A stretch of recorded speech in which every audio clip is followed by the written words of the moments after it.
తిరుమల తిరుపతి దేవదేవుడు శ్రీ వెంకటేశ్వర స్వామి లడ్డు ప్రసాదంలో జంతు కొవ్వు కలిసిందని తప్పుగా ప్రచారం చేసిన ఏపీ సీఎం చంద్రబాబు నాయుడు, అటవీశాఖ మంత్రి పవన్ కళ్యాణ్, చంద్రబాబు తనయుడు విద్యాశాఖ మంత్రి నారా లోకేష్లతో పాటు టీడీపీ, జనసేన నాయకులు ఇష్టానుసారంగా చేసిన వ్యాఖ్యలు కోట్లాది మంది భక్తుల మనోభావాలు దెబ్బతిన్న తరుణంలో దర్యాప్తులో భాగంగా సిట్ కోర్టుకు అందజేసిన ఒక నివేదికలో లడ్డూ ప్రసాదంలో ఎలాంటి జంతు కొవ్వు కలవలేదని తేల్చింది. దీనిపై వైఎస్సార్సీపీ నాయకులు, కార్యకర్తలు జెట్ స్పీడ్ వేగంతో స్పందించాలి. తప్పుగా ప్రచారం చేసిన వాళ్లని ప్రజల్లో ఎండగట్టాలి. వాళ్లు ఒక అబద్ధాన్ని ఏ విధంగా ప్రజల్లోకి తీసుకువెళ్లారో దానికంటే వేగంగా నిజాన్ని ప్రజల్లోకి తీసుకువెళ్లాల్సిన వైఎస్సార్సీపీ నాయకులు పడినట్లు తెలుస్తోంది. లడ్డూ ప్రసాదంపై ఒకరిద్దరు మాజీ మంత్రులు, నాయకులు స్పందించి చేతులు దులిపేసుకోవడం కనిపిస్తోంది కానీ ఎల్లో నాయకులు, ఎల్లో ఛానల్స్ కు, జాటి మీడియాలో వణుకు పుట్టేలా ధీటుగా స్పందించకపోవడంపై వైఎస్సార్సీపీపై సర్వత్రా విమర్శలు వెల్లువెత్తుతున్నాయి. అయితే శ్రీ వెంకటేశ్వర స్వామిపై ఉన్న భక్తితో కొందరు సోషల్ మీడియా యాక్టివిస్టులు లడ్డూ ప్రసాదంపై పబ్లిక్తో కలిసి వారి అభిప్రాయాలను సేకరించి ప్రజలకు చేరదీస్తుంది తప్ప వైసీపీ నాయకుల్లో ఆ రియాక్షన్ కనిపించడం లేదు. ఇది చాలా చిన్న తప్పుగా భావిస్తున్నారేమో, కోట్లాది మంది భక్తుల మనోభావాలకు సంబంధించిన అంశమని తెలియదేమో. దీనిపై ఒక్క మాటైనా మాట్లాడకుండా ఉండిపోవడాన్ని ప్రజలు తప్పుగా భావిస్తున్నారు. ఇదే లడ్డూ వివాదంలో సిట్ అధికార పార్టీకి అనుకూలంగా ఇస్తే అప్పుడు పరిస్థితి మరోలా ఉండేది. టీడీపీ, జనసేన నాయకులతో పాటు ఎల్లో డబ్బాలు, జాతి మీడియాలు ఊరుకునేవా? ఈ పాటికి ఎంత రచ్చ చెయ్యాలో అంతకంటే ఎక్కువే రచ్చ చేసుండేవి. అయితే సిట్ దర్యాప్తు వాళ్లకి అనుకూలంగా రాకపోవడం వల్ల వాళ్లు సైలెంట్గా ఉండిపోయారు గాని లేదంటే వైఎస్సార్సీపీ జెండాను పీకి బంగాళాఖాతంలో కలిపేసేవారు. అదృష్టవశాత్తు సిట్ దర్యాప్తు వైసీపీకి అనుకూలంగా రావడం, ఇప్పటికైనా వైసీపీ నాయకులు లడ్డూ అంశాన్ని ఎన్నికల ప్రధాన అజెండాగా తీసుకుని పాశ్చాత్యం దీక్షలు రాష్ట్రంలోని అన్ని శ్రీ వెంకటేశ్వర స్వామి దేవస్థానాల్లో నిర్వహించడం, తిరుపతి లడ్డూలను ఉచితంగా పంపిణీ కార్యక్రమాలు పెడితేగాని ఆ ముగ్గురు చేసిన పాపం తొలగిపోదని ప్రచారం చేయాలంటూ ప్రజలు కోరుతున్నారు. చివరిగా ఇప్పుడైనా వైసీపీ నాయకులు ఇంటిలోంచి బయటకు రండి. ఎన్నికల్లో ప్రజలకు డబ్బుల పంపిణీ కార్యక్రమంలో ఏ విధంగా చురుగ్గా పాల్గొంటారో దానికి 10 రెట్లు చూపించాల్సిన సమయం వచ్చిందంటూ ప్రజలు గుర్తు చేస్తుండటం కోసమెరుపం.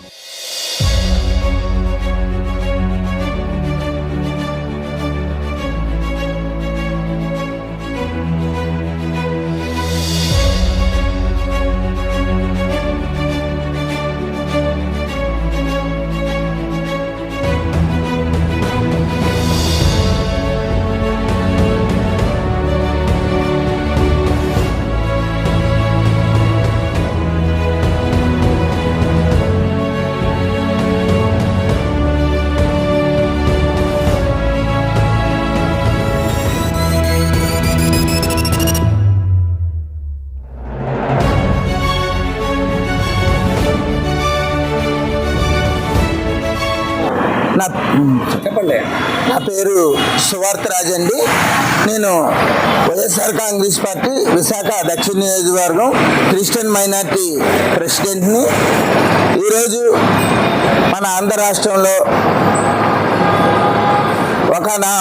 ఒకప్పుడు కొద్ది రోజుల క్రితము కూటమి ప్రభుత్వము తిరుమల తిరుపతి వెంకటేశ్వర స్వామి పవిత్రమైన ప్రసాదం అంటే ప్రపంచ దేశాల్లోనే తిరుమల వెంకటేశ్వర స్వామి ప్రసాదం లడ్డు అనేది చాలా పవిత్రంగా తీసుకునే ప్రసాదాన్ని అపవిత్రంగా తయారు చేశారు, పందుకొవ్వు కలిసింది అని చాలా దుష్ప్రచారము కూటమి ప్రభుత్వం చేసిందండి. అది ఈ రోజుని సిట్టు ఇది అంతా ఏమీ లేదు అని కేసుని కొట్టిపారవేసింది. కొట్టిపారవేసిన విషయాన్ని తెలిసిన తర్వాత ఎల్లో మీడియా కనీసం ఎక్కడా కూడా ఈ విషయంపై స్పందించట్లేదు.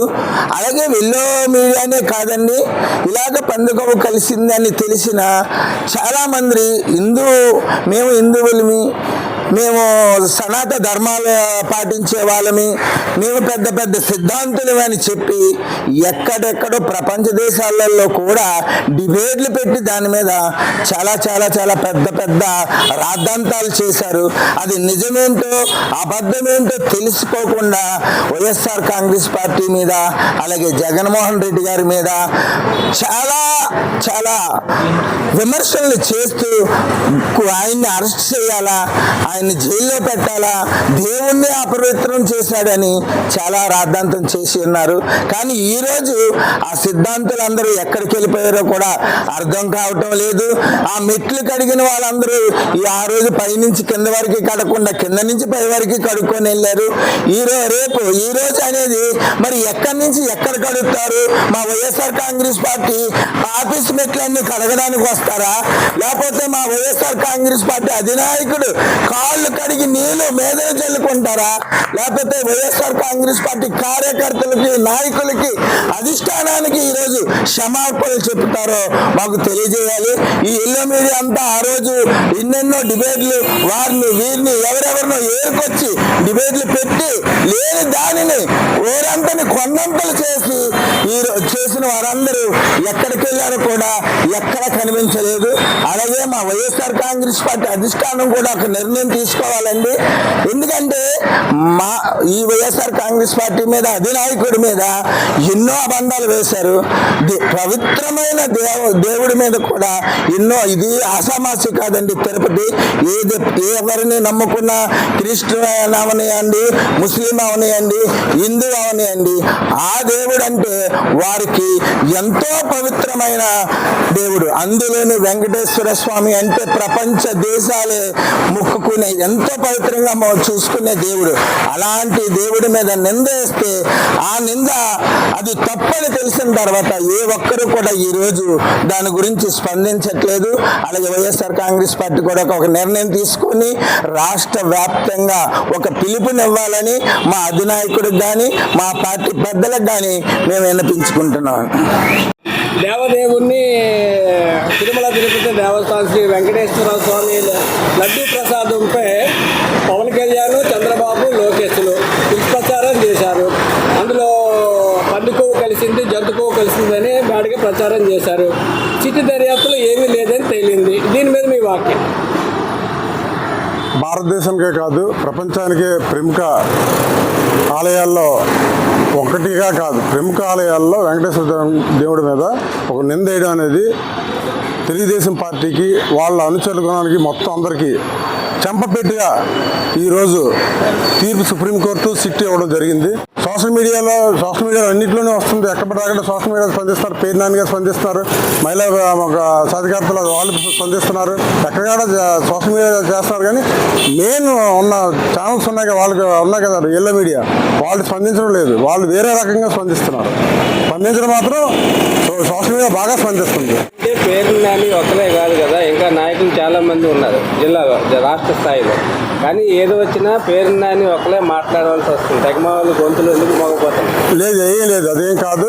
అది వాళ్ళు ప్రచారం చేసుకుంటున్నారు. అలాగనే ఈ మీడియాకి తెలుసు ఆ విషయం ఎలా ప్రచారం జరుగుతుందండి. కాబట్టి ఎటువంటి జంకే పరిస్థితి లేదు, తగ్గే పరిస్థితి లేదు. దాని మీద విపరీతంగా ఖండిస్తున్నాం. ఈరోజు కూడా ఒక ధర్నా చేయడానికి సిద్ధంగా ఉన్నాం. 53 ఎకరాలు 100 కోట్లు దాని మీద స్పందిస్తున్నారు. దాని మీద కూడా విశాఖపట్నంలో ఏ నాయకులు కూడా దీని మీద ఇప్పుడు వచ్చి మాట్లాడలేదు. దీన్ని ఎలా చూస్తారు? మన గణేష్ కుమార్ గారు మాట్లాడారు కదా, దాని మీద స్పందించారు. అదే తూతూ మంత్రంగా మాట్లాడితే తూతూ మంత్రం అలా ఇంకా ఇప్పుడు సంబంధించిన అంశం కాబట్టి కొంచెం సీరియస్గా స్పందించాల్సిన అవసరం ఉంది. అంటప్పుడు వైసీపీ వాళ్ళు ఎందుకు అక్కడక్కడ స్పందించడం, సీరియస్గా ఘాటుకి ఎందుకు స్పందించలేదు? మెడికల్ కాలేజీ ముందు స్లోగానే స్పందించాయి. రాను ఎలా అయింది, అది విపరీతంగా పెరిగింది. దాని మీద ధర్నాలు చేశారు. ఇప్పుడు ఈరోజు పీపీపీ పద్ధతిలో 14 మెడికల్ కాలేజీల మీద ఎవరు కూడా ముందుకు రాలేదు. టెండర్లు అవి ముందుకు రాలేదు. స్లోగా ముందు పెరుగుతుంది. అది దేవుడి వ్యవహారం కదా, ఎవరైనా స్పందించాలని కొంచెం ఆలోచిస్తారు కదా. మెడికల్ కాలేజీ రాష్ట్ర స్థాయి సమస్య, లడ్డు అనేది ప్రపంచ స్థాయి సమస్య. హిందువులందరూ మనోభావాలు దెబ్బతీశారని వాళ్ళే చెప్పారు.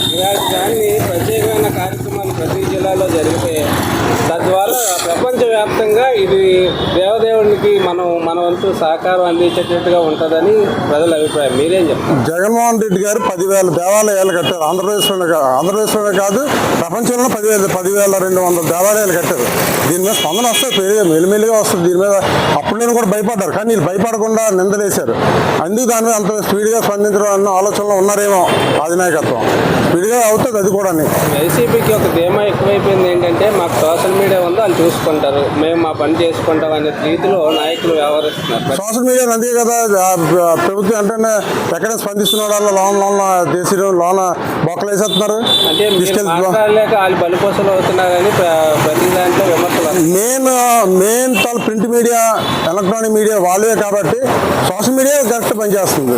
ప్రింట్ వాళ్ళవే ఎక్కువ ఉన్నాయి, ఎల్లో మీడియావే ఎక్కువ ఉన్నాయి కాబట్టి సోషల్ మీడియాని తీసుకోవాల్సి వచ్చింది. తప్పుగా ప్రచారం చేసి వాళ్ళ ముగ్గురిని ఏం చేయాలి? ముగ్గురిని ఏం చేయాలి కాదు, ఆ భగవంతుడే నిర్ణయం తీసుకుంటాడు. మా దృష్టిలోనైతే మాత్రం అంత దేవుడు, మేము భగవంతుడు సాక్షిగా చెప్తున్నాం, అతను నమ్ముతున్నాం. ఆ నమ్మిన దేవుడు నడిలో